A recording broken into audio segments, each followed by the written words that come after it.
આ કેવી કિન્નાખોરી કે જે વિદ્યાર્થીઓ હાજર નહોતા તેમને સસ્પેન્ડ કરવાની વાત કરે, કિન્નાખોરી રાખીને તેમના ભવિષ્યના જોડે ચેડા કરવાની વાત કરે, તેમના એડમિશન રદ કરવાની વાત કરે.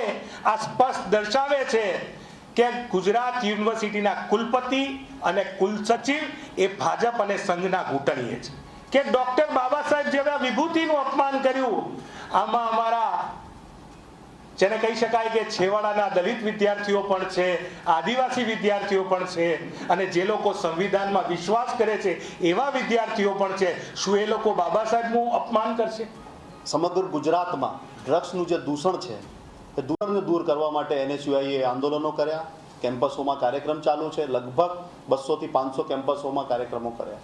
સરકાર ઓકવર્ડ બોક્સમાં છે, જવાબ આપી શકે એમ નથી. અને પછી ગોડસેના નાટકો જો થાય અને એને રોકવા માટે જવામાં આવે.